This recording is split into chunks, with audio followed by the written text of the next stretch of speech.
My boyfriend doesn't want to get married after 5 years together. What should I do? So, rewind to 4-ish years ago, I was 28, living in Chicago, working a pretty decent marketing job. I wasn't actively looking for a relationship, but I also wasn't not looking. Then came my friend Ashley's birthday party. She's one of those people who throws these huge, chaotic gatherings where everyone knows someone but no one knows everyone. And that's where I met James. He was standing by the snack table, of all places, holding a plate with one sad carrot stick and a handful of chips. I remember thinking he looked slightly out of place, like he wasn't sure if he wanted to be there either. But he had this quiet confidence about him, like he was totally comfortable just existing. Ashley introduced us, and I swear, within 5 minutes of talking, it felt like I'd known him forever. We clicked instantly. He had this dry, sarcastic humor that matched mine perfectly, and he actually listened when I talked, which was refreshing. He told me he worked in software engineering, loved hiking and photography, and had just come back from a road trip through Utah's national parks. As someone who'd always dreamed of doing something like that but never quite got around to it, I was intrigued. We ended up talking for most of the night. We were sitting on the couch with drinks in hand, laughing about some ridiculous story he was telling about getting lost in the desert, when Ashley walked by and whispered, "You're welcome," in my ear. Classic Ashley. From there, things moved fast, but in a good way. James asked me out a few days later, and after our first official date, I was pretty much hooked. Over the next couple of years, we became that couple. You know, the ones who are always doing cute, Instagram-worthy things? Yeah, that was us. We'd spend weekends exploring new neighborhoods, trying out weird fusion restaurants, or planning spontaneous road trips. Traveling became our thing. We went to Colorado to hike, New Orleans for Mardi Gras, and even spent a week in Iceland chasing waterfalls and trying not to freeze to death. And I know it's cliché, but being with him just felt easy. We had so much in common, similar tastes in music, the same sarcastic sense of humor, and this shared love of adventure. After about a year of dating, he introduced me to his family back in Seattle, and they were so lovely. His mom even taught me how to make her famous peach cobbler, which is now one of my go-to desserts. And when he met my parents, they adored him. My dad, who's usually pretty reserved around my boyfriends, actually invited James to go fishing with him the next morning. Fishing! Like, the ultimate dad-approved bonding activity. Fast forward to 2 years in, we decided to move in together. It just made sense. We were practically living at each other's apartments anyway, and neither of us saw the point in paying double rent when we could just get a place together. So we found this cute little 2-bedroom in Lincoln Park with big windows and a tiny balcony where we could drink coffee in the mornings.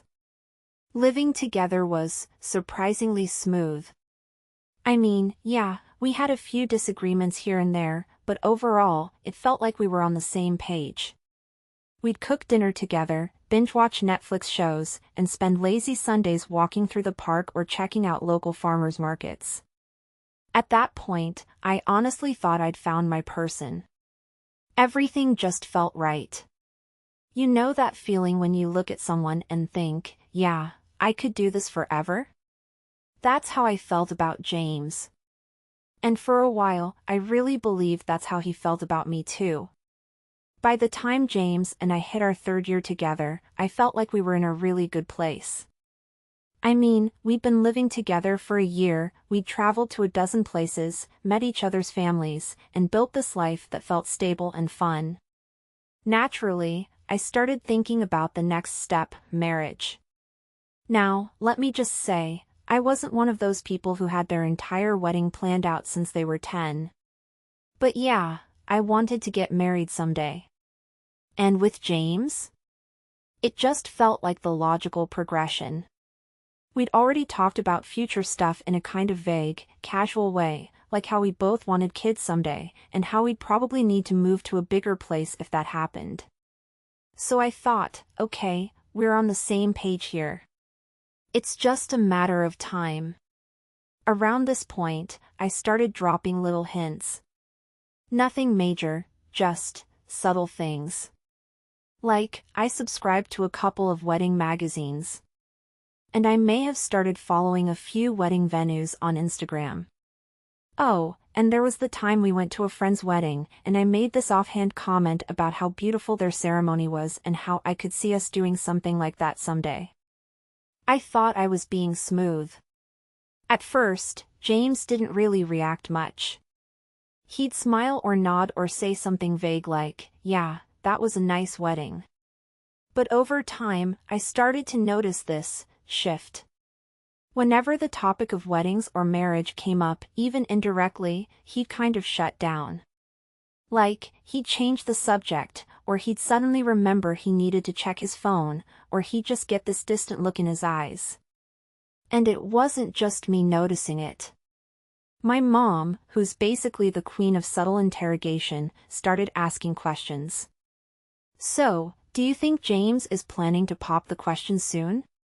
You've been together for a while now. Or, do you think he's waiting for a special occasion to propose? Maybe Christmas?" And every time she asked, I'd just laugh it off and say, "Oh, I don't know, Mom. We're not in a rush." But inside, I was starting to feel uneasy. Then there were his parents. During a visit to Seattle for his dad's birthday, his mom pulled me aside and said, "You know, we'd love to see you and James settle down one day. You'd make such a lovely bride." And I just smiled and said, "We'll see," because what else was I supposed to say? But the weird thing was, when I mentioned it to James later, he just shrugged and said, "Yeah, my mom's been bugging me about marriage since I turned 30. She means well, but don't take it too seriously." I laughed it off at the time, but that comment stuck with me. Like, was he saying that I shouldn't take marriage seriously? Or that he wasn't taking it seriously? I didn't want to overanalyze it, but it was hard not to. By the 4th year, I was starting to feel frustrated. I mean, I didn't want to pressure him or anything, but I also didn't want to spend years in a relationship that wasn't going anywhere. So, I decided to be a little more direct. One night, while we were having wine on the balcony, I casually asked, "Do you ever think about getting married? Like, where do you see us in a few years?" He paused for a long time before answering. "I don't know," he said finally. "I mean, we're good the way we are, right? Why do we need to change anything?" By the end of year 4, I couldn't shake the feeling that James was pulling away. Not in a super obvious way, he was still sweet and attentive most of the time, but there was this distance. Like he was putting up a wall between us whenever the topic of marriage or the future came up. It was confusing and hurtful, and I didn't know how to handle it. So, year 5. I thought for sure this was going to be the year. I mean, we were about to hit our 5-year anniversary, which felt like such a huge milestone. And not to sound like a total cliché, but I'd been imagining how James might propose for months, like, would it be at a nice dinner? During one of our hikes? Maybe something sweet and private at home? I tried not to get too in my head about it, but after everything we'd been through, I thought, if it's going to happen, it's going to happen now. And then James surprised me with a trip to the Caribbean for our anniversary. The Caribbean. I was floored. He said he wanted to do something special for us, just the two of us, to celebrate. He booked this gorgeous beachfront resort in Turks and Caicos, complete with those little thatched roof bungalows that sit over the water. It was like something out of a travel magazine. I was so excited, and, okay, I'd be lying if I said I didn't think, this is it. This is where he's going to propose. The whole trip started off amazing. The weather was perfect, the water was crystal clear, and we spent our days snorkeling, lounging on the beach, and sipping cocktails out of coconuts. It was honestly magical. And every day, I kept thinking, maybe tonight's the night. Like, there was one evening where we had this super romantic dinner on the beach, under the stars, with waves gently crashing in the background. I was sure he was going to pull out a ring. But nope. Nothing. I told myself not to overthink it. He's probably saving it for the last night, I thought. He's just building up the suspense. But as the trip went on, I couldn't shake this gnawing anxiety. I started noticing little things, how James seemed a bit distracted at times, or how he changed the subject whenever we talked about the future. And honestly, it was kind of eating me alive. By the time our last night rolled around, I was a nervous wreck. James had planned one final dinner at the resort's fanciest restaurant, and I was convinced this was it. I even wore this flowy white dress that I thought would look amazing in proposal photos. But the night came and went, and nothing. No ring. No proposal. Just a nice dinner and a casual "this trip has been so great, hasn't it?" from James. I didn't say anything that night, but when we got back to our bungalow, I couldn't hold it in anymore. I remember sitting on the edge of the bed, staring out at the ocean, and finally blurting out, "James, can I ask you something?" He looked up from his phone and said, "Of course." "What's up?" I took a deep breath and said, Do you ever think about us getting married? Like, is that something you see happening?" There was this long pause, too long, honestly. My heart was pounding so hard I thought it might explode. Finally, he said, "I mean, yeah, I think about it sometimes. But why does it have to happen right now? We're happy, aren't we?" The words hit me like a punch to the gut. "It's not about not being happy," I said, trying to keep my voice steady. "It's about the fact that I want to know we're working towards something. That we're on the same page about our future." He sighed and rubbed the back of his neck, which he always does when he's uncomfortable. "Lily, I love you. You know that. But it's a big step. And I don't know if I'm ready for that yet." Yet. That word. It felt like both a lifeline and a slap in the face. Like, okay, he wasn't saying never, but he wasn't exactly saying soon either. And after 5 years together, not yet didn't feel like enough anymore. I tried to stay calm, but I could feel the tears welling up in my eyes. "James, it's been 5 years. I'm not trying to pressure you, but I need to know, are you even thinking about this the same way I am? Because if you're not, I need to know now." He looked genuinely conflicted, which somehow made it worse. "I don't know," he admitted quietly. I don't want to rush into something if I'm not 100% sure." That was the moment something inside me broke. I didn't yell or cry or anything dramatic, I just sat there, stunned. Because for the first time, I realized we might not be on the same path after all. And the worst part?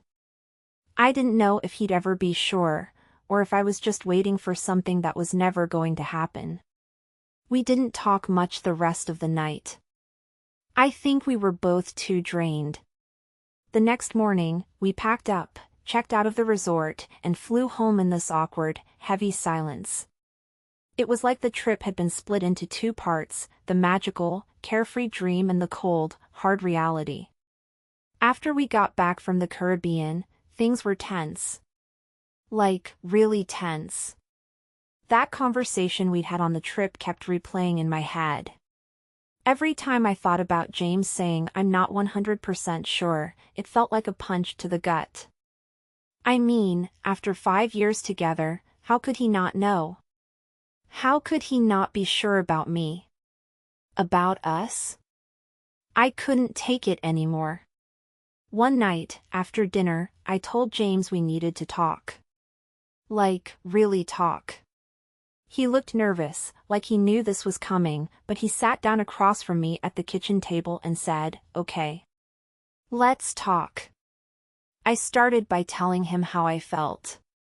How much I loved him, how much I valued everything we built together, but also how hurt and confused I was. "I need to know what you want," I said, my voice shaking a little. "Because I can't keep pretending I'm okay with waiting if you're not even sure this is going anywhere."